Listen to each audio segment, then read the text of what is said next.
विकास यादव एक ऐसा नाम जिसको अमेरिका की खुफिया एजेंसी ने मोस्ट वांटेड लिखते हुए फ़ोटो पोस्ट कर दी और अब दुनिया भर की खुफिया एजेंसी इसी फ़ोटो को सर्कुलेट कर रही हैं। कौन है ये विकास यादव जिनके पीछे दुनिया भर की एजेंसी पड़ गई हैं? और क्या सच में विकास यादव रॉ के एजेंट हैं? और क्या किया है उन्होंने जिससे सोशल मीडिया पर इंडियन लोग प्राउड करते हुए पोस्ट कर रहे हैं? और इस घटना का रिलेशन कनाडा से क्या है और रसिया का इस पर क्या स्टैंड है? सब कुछ आज हम जानेंगे विस्तार से। नमस्कार दोस्तों, मेरा नाम है अंकित और आपका स्वागत है स्टडी विद अंकित में। अमेरिका एक ऐसा देश है जिससे देखकर हमें लगता है कि इसके हमेशा से भारत से अच्छे रिलेशन रहे हैं और आगे भी रहेंगे। लेकिन इसी अमेरिका से जब एनआईए ने खालिस्तान लीडर पन्नू को गिरफ्तारी की डिमांड की थी, तो अमेरिका बिल्कुल बदल गया था और उसने भारत सरकार का ना साथ देते हुए बल्कि पन्नू का साथ दिया था और उसने उसे अपना नागरिक बताया था। लेकिन इस बार अमेरिका ने बिल्कुल उलट काम करते हुए विकास यादव को मोस्ट वांटेड कर दिया है। दरअसल विकास यादव पर पन्नू के खून की कॉन्स्पिरेसी में लोगों को हायर करने और मनी लॉन्ड्रिंग का चार्ज अमेरिका की एजेंसी एफबीआई ने लगाया है। इस तरह केवल कनाडा ही नहीं बल्कि अमेरिका जैसी भी कंट्रीज भारत को परेशान करने में लग गई हैं। दरअसल ये सब कुछ ब्रिक्स सम्मेलन को देखते हुए किया जा रहा है, क्योंकि कुछ ही दिनों में ब्रिक्स देशों की मीटिंग रूस में होने वाली है। इसलिए भारत पर दबाव डालने के लिए ये सब किया जा रहा है। अब जान लेते हैं ये तस्वीर वाले विकास यादव कौन हैं। तो विकास यादव बेसिकली हरियाणा के रहने वाले हैं और वे एक्स रॉ ऑफिसर भी हैं।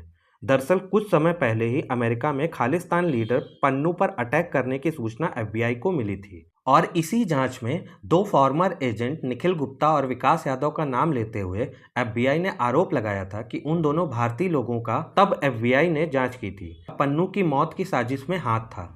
उन्होंने अमेरिका में रहते हुए वहीं के लोगों को हत्या करने के लिए साजिश की। एफबीआई ने आरोप लगाते हुए कहा था कि अमेरिका में रहते हुए पूर्व भारतीय ऑफिसर निखिल गुप्ता ने वहां पर फंडिंग की, जबकि भारत में रहते हुए विकास यादव ने इस कॉन्स्पिरेसी को कोऑर्डिनेट किया। ऐसा आरोप अमेरिका की एजेंसी ने लगाया है। उस समय निखिल गुप्ता को पकड़ लिया गया था और उन्हें जेल में डाल दिया गया था।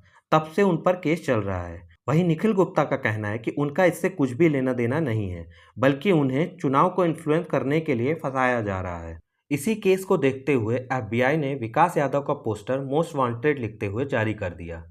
एफबीआई द्वारा विकास पर साजिश को अंजाम देने के लिए पन्नू के पते, फोन नंबर और अन्य पहचान संबंधी जानकारी देने का आरोप लगाया है और इसके अलावा विकास पर उसके सहयोगी के साथ $15,000 कैश की सुपारी देने का भी आरोप लगा है। और अब अमेरिका इसमें भारत की मदद चाहता है।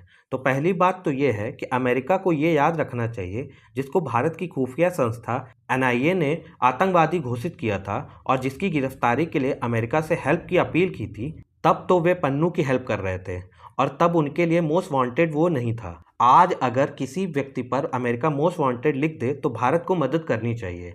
ये है अमेरिका का दोहरा स्टैंडर्ड। खैर, भारत ने इस मुद्दे पर अपना स्टैंड बिल्कुल साफ कर दिया है। भारत सरकार ने इस हत्या की साजिश से किसी भी प्रकार की संलिप्तता से इनकार कर दिया है। भारत की ओर से एक जांच समिति भी अमेरिका भेजने की संस्तुति की गई है, ताकि उनके लगाए गए आरोपों के तथ्यों की जांच हो सके। इसको अगर हम सही से देखें तो इससे भारत और अमेरिका के रिश्तों में थोड़ी खटास आना संभव है। पर अगर इस चुनाव में अगर अमेरिका में ट्रंप जीतता है तो अमेरिका और भारत के रिलेशन में पॉजिटिव चेंज आ जाएंगे और इसी को देखते हुए ये पूरी घटना को ऑर्गेनाइज किया जा रहा है। और इसका प्राइम एग्जाम्पल अगर आपको देखना है तो आप कनाडा से देख सकते हैं, क्योंकि इसी खालिस्तान प्रेम की वजह से जस्टिन ट्रूडो ने अपनी गद्दी कनाडा में बचा ली थी और इससे भारत और कनाडा के रिश्ते भले बहुत खराब हो गए, पर ट्रूडो चुनाव जीत गया और उसको देखते हुए अमेरिका में ये प्रेजेंट गवर्नमेंट की चाल भी हो सकती है, क्योंकि वहाँ पे भी चुनाव का माहौल तैयार हो रहा है और उन्हें भी अपनी गद्दी बचानी है। खैर, इन सब पर रूस ने अपना स्टैंड भी रखा है। रूस ने फिर से इस मुद्दे पर भारत का साथ दिया है। रसिया ने साफ कहा है कि अभी तक अमेरिका ने कोई रिलायबल एविडेंस प्रोवाइड नहीं कराया है कि किसी कॉन्स्पिरेसी में किसी इंडियन का कोई भी इन्वॉल्वमेंट है या हाथ है। ये सब बस अमेरिका की स्पेकुलेशंस हैं और वे चाहते हैं हम सब इस पर विश्वास भी कर लें। तो इससे साफ है कि रसिया पूरी तरह से भारत का साथ इस मुद्दे पर देगा। तो मैं बस यही कहना चाहता हूँ कि अमेरिका हमेशा से केवल अच्छा होने का दिखावा करता है और वो हर मुद्दे पर अपना दोहरा चरित्र सामने कर देता है।